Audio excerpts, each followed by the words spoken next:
spent most of my life in jail. I'm 32 years old, finna be 33. And in the 10 years in jail, I've been out since 2018 now. I've been doing good. He had a family that loved him. He was a good kid. He was too young to die. A parent isn't supposed to bury their children. A hospital parking lot. Neighborhood Austin, west side of Chicago. February 23, 2026. Early in the morning, the CCTV camera is mounted. Wide angle. It captures the images of three men in the middle of Flournoy Street walking towards Loretto Hospital. They move with purpose. One of them, a woman in a brown coat and pink sweatpants, walks towards the door of the driver's side of a parked van. She opens it. Within the hospital, a physician has just been given a food delivery by a 28-year-old Uber Eats driver by the name Daniel Figueroa. He's walking back outside. He sees him. He dashes to the left-hand side of his van and attempts to open the door. The van accelerates. Daniel hits the ground. The tire of the car behind runs over him. The van keeps going. Daniel does not get up. It would be that doctor, the one who just took the delivery, that would find Daniel in the parking lot. He called 911. Daniel Figueroa was aged 28. His home was in the western suburbs. He was working. He was transporting food to someone. And the final photo we can find of him alive is on the surveillance camera of the hospital as he is running to the same passenger side of his car. Think about that. His final attempt was to get into his own vehicle. Quick shout out to our subscriber of yesterday, Greg James 9875. You opened the file. You stayed. You are not aware of the value of that. This is what most people would have questioned when this story broke out. Why would one carjack an Uber Eats driver? Wrong question. The question is right, but what does a person do when he or she kills somebody with a stolen car and does not even know that he or she killed someone? The fact that what used to follow was what turned this carjacking gone wrong case into something that set fire to every comment section in Chicago. Hours and hours after Daniel Figueroa had been abandoned in that parking lot, 33-year-old Montoya Perry entered a social media account and posted the following. The things we were required to do to get home is insane, but we did it. And in case you lose a car, you may retrieve it. We don't want it. Read that again. You need to take a car, you see. You can get it. She was talking to Daniel. She was explaining to the man she supposedly used his vehicle to run over to get it, like it was an inconvenience, such as this was a home safety story. But Daniel was not able to go and have his car. Daniel was dead. And when Montoya discovered that, when the word began to spread, the post was taken down. But it was already too late. Screenshots don't delete. And this is what we do in case you happen to be viewing this and this is the first file you have opened with us. We pull the details. We lay the evidence flat. No theatrics, just the record. In case that is your type of investigation, stick with this. We open a new file every day. The prosecutors presented the following here. The surveillance footage of Loretto Hospital recorded the whole incident. 3 people heading towards the van, Chopin opening the driver door to the car. Daniel is a man running out of the hospital. The acceleration, the impact, the tire, all of it on camera. She was still in the same brown coat and pink sweatpants she was caught on the surveillance footage wearing when later on that day in Maywood, a suburb just to the west of Chicago, police arrested Montoya. She had not even changed her clothing. They followed her with the van belonging to the victim. It was picked by the license plate reader technology. They trailed the plate to where she was. She was with the vehicle. So you've got the footage. You've got the clothing match. You have that stolen vehicle in her hands. You have the social media content, which is written by her own words, documenting the carjacking in her own words. 4 layers of evidence, and not a single witness has been called. Leave a comment and inform me. When you read that post on social media, what crossed your mind? Was it written as though by someone who did not know what to do, or by someone who simply did not want to know? Type didn't know or didn't care. I would like to know where you will fall on this.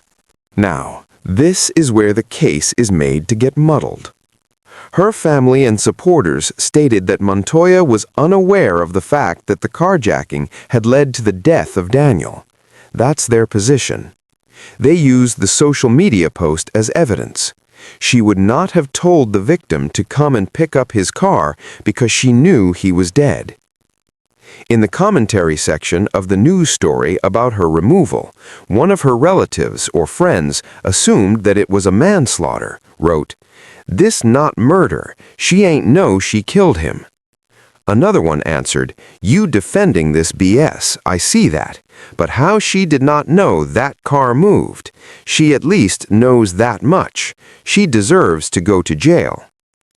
Those exchanges are the embodiment of the divided opinion of the society. All you hoes in her comments and sentences, bitch. Now y'all mad cause he in jail. You hoes are so bitch, he dead. Bitch, go bury him. I don't give a bitch, go bury him. On the one hand, this was not intentional but reckless. The other half asserts that when one accelerates a car when somebody is hanging on it, the results are not puzzling.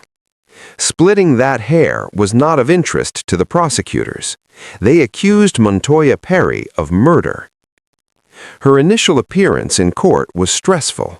Both families were present, and when the family of Daniel came into face with the family of Montoya, it crumbled.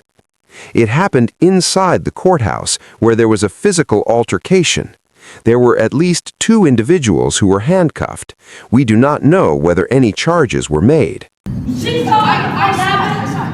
These are the moments after Montoya Perry's family got into a fight with Daniel Figueroa's family. We saw 2 people were put in handcuffs, but it's unclear if anyone was charged. One of the members of the family of Montoya replied afterwards, "We had been told something in the courtroom by the other family, and we had responded. That's the rest that I will be able to say at the moment." Daniel had a family that was more straightforward. His father, or some relative of his, wept and told him it had a family that loved him. He was a good kid. He was too young to die. A parent is not expected to bury his or her kids. The other member of the family said, "Even they have got one of them in custody still. We need the justice." The point is, there were 2 other suspects here, 2 other individuals recorded on that surveillance camera walking down Florencoy with Montoya. When she appeared before a court, she was the only one in custody. The judge handling her detention hearing did not spare himself. You see her record and you will know why. Montoya Perry was a convicted felon 8 times before. Not misdemeanors, felonies, aggravated battery, burglary, forgery, and a robbery conviction which cast her into 7 years of prison. 7 years in a cell due to robbery, and now she is sitting in front of a judge once more, where she is charged with robbery which resulted in the death of a man. 8 felonies by 33. Consider the logistical implication of that. That's not one bad night. It is not the wrong place, wrong time. That is a trend that was recorded, penalized, paroled, and recorded once more, over and over. Aggravated battery implies that she somehow touched someone in a manner that resulted in severe injuries. Burglary implies that she got into the premises of a person and stole what was not hers. Forgery implies that she made up documents. And robbery, the 7-year one, it means she took something out of someone by force or threat of force. That is the woman the judge was inspecting. This is the file before the court. That is the point that made the courtroom stand still, though, because this was not her first murder. Not her first, her second. She has presented her history in her own words, which are publicly posted on social media, and one can read them. She wrote also of how she got her first case at the age of 16. She stole the teacher's car and was sent to a juvenile center. A year later, at the age of a minor, she was being investigated on a murder, all of it before she turned 18. Then she wheeled it around at her son, But this little boy at 16, he in the house, he playing on the game, staying out the way. His biggest trouble was over smoking, and to that I would grateful be. I'm so proud of the young man. I am bringing up the improved edition of myself, and that's all I could pray for. Keep your hands on my baby, God. That post was genuine. There's no performance in it.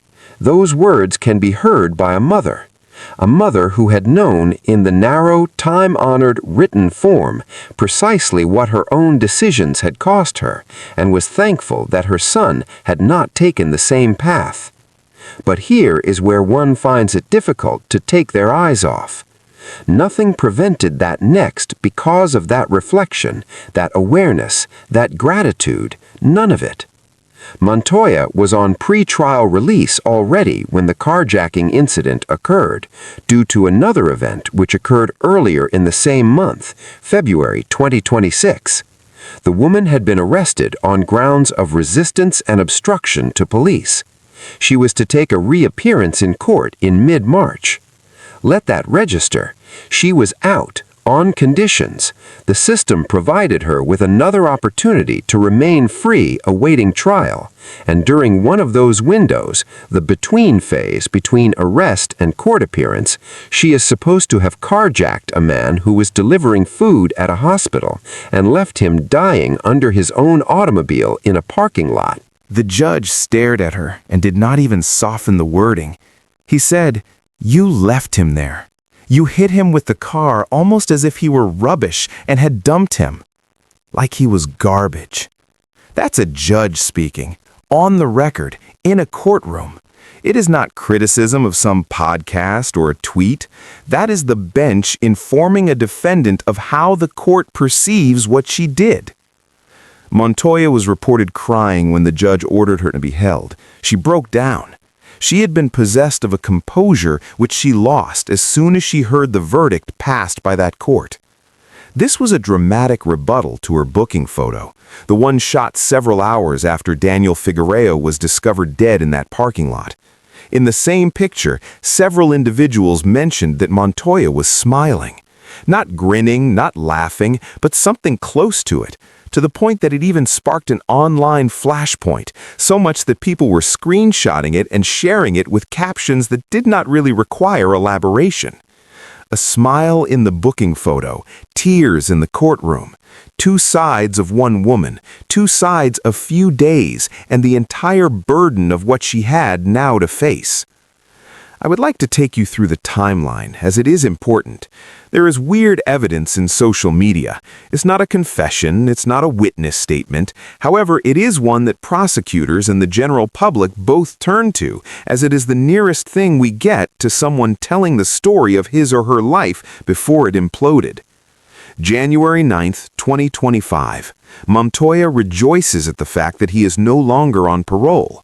She doesn't just mention it, she posts the paperwork, the actual document, dismissal documents, scanned and published to everyone. She writes, "2K25 is flying right out of the gates. I am delighted to have successfully ended my parole. The current year is the year of new horizons and traveling, and I am looking forward to making memorable moments. Congratulations to me." That's a real moment. Parole release does not qualify as a ritual. You don't just wait it out. You report, you check in, you follow conditions, you stay clean, and should you fall once, they drag you away. She didn't slip. She completed it. She published the evidence as she did not want someone to remain ignorant of this fact. I did this. I finished something. May 31st, 2025, 5 months later, she shares her own mugshot. Not someone else's, her own. The text is the following: "I never feel afraid to take a chance. I know life a gamble." Now, that could mean anything. It could be dark humor, it could be bravado, it might be a person reclaiming the worst photo of him or her and turning it into something rebellious. People do that. But have read it before, you know what to expect. "I will never be afraid to make a gamble. I know life a gamble." That was a line that grew old in the most disagreeable manner. September 15, 2025. She reinstates a past experience in 2023. The original post stated as follows: "My worst nightmare is somebody taking my car at the gas station with my box inside it." During her resharing of it 2 years later, she made a comment of her own. "Thank God I no longer have that box of a house and nobody ever stole my car." Sit with that one for a second. It is a woman with the largest fear in her own words of her car being stolen, and she is now accused of stealing a man a car and killing him in the process. That's not irony, it is too ironical to say irony. That is the sort of detail which makes you lay the file aside and simply stare at the wall. February 12, 2026, 11 days previous to the carjacking, she posts again. This one is different. The energy is different. No bravado, no mugshot flips, no celebration. She writes, "Not able to do everything right in Illinois. Each time I make a step ahead, I'm struck 2 times. Leaving in 2 months. I hope I will have it in another state." 2 months. She allowed 2 months to escape. She had a window. There was a plan, or something of a plan, a reset, a new state, another adaptation of the tale. She didn't make it 2 weeks. February 23, 2026. Daniel Figueroa has been killed in the hospital parking lot.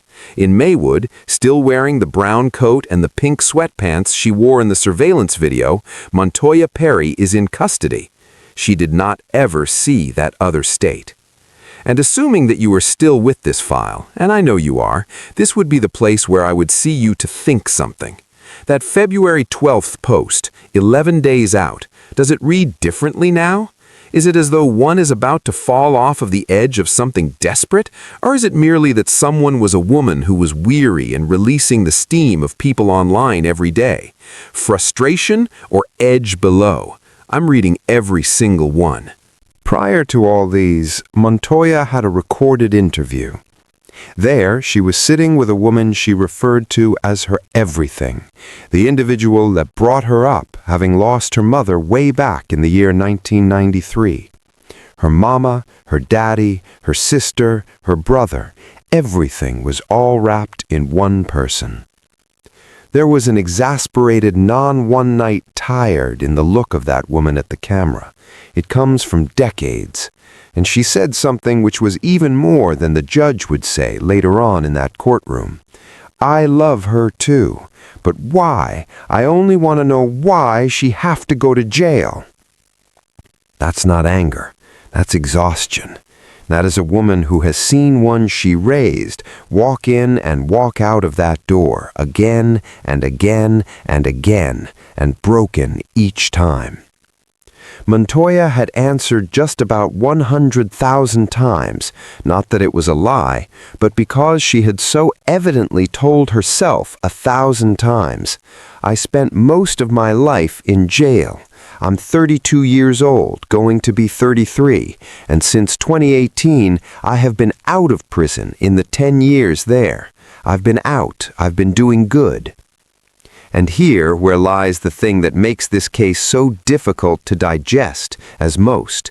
She was doing good. She was trying, by nearly all outward appearance.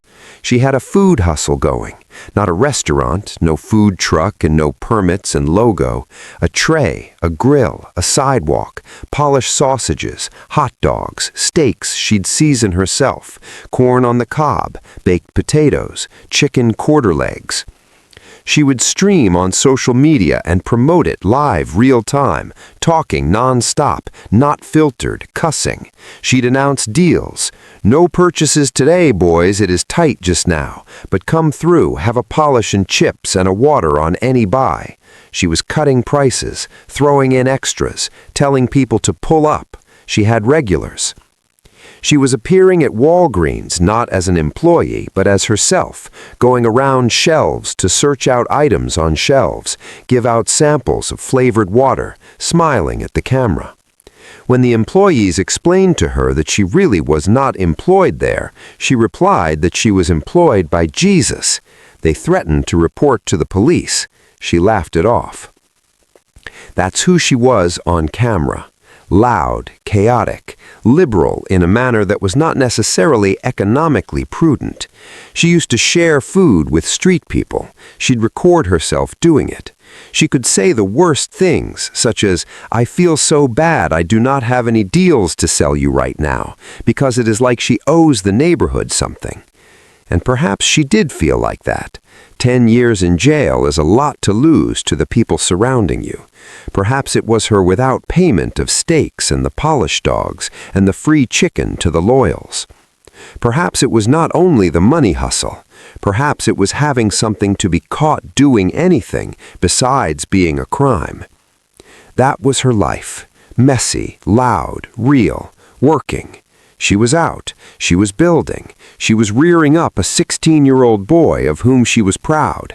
She was selling food on a tray in 95-degree weather and was informing people to cover their stomach first before they do anything. And then it wasn't. On a February night, and all blew up. The hustle, the fresh start, the release of parole, which she had put like a diploma, the 2-month scheme to move out of Illinois, the self that she was attempting to turn into. Gone. All of it. The parking lot of a hospital at 2 a.m. Here is what we know. Daniel Figueroa was making food deliveries at a hospital when his van was stolen by 3 individuals. He tried to stop them. He got overrun and abandoned in a parking lot. A doctor found him. He didn't survive. Montoya Perry was apprehended during the same day and still in the same attire and possession of the stolen car. She is charged with murder. There are 2 additional suspects on the loose end. A 28-year-old man had gone to work and failed to show up at home. A woman who has spent a year crafting a life outside of prison is back to prison at the age of 33 years. And in between the 2 facts lies a social media post which said, "If you miss in a car, you can come get it." He couldn't. This we are telling you all the time, and it is always so. The final document is never the complete truth. There are 2 more suspects. There's more footage. Details are also yet to be filed. This case is still open. But that which you can sit with today, that I want you to take out of this file, is this. Daniel Figueroa was at work. He was supplying a doctor with food. He did nothing wrong. And the final picture of him alive is a man that is running to his own car in an attempt to salvage what belongs to him. That's the file. Have you ever had a late shift, a delivery route, a gig job where you were in a parking lot all by yourself at the wrong time of day? Tell me about that. When do you think you felt the most vulnerable? Drop it below. I read them, every single one. This has been Last Seen Files. The file remains open until the truth is full.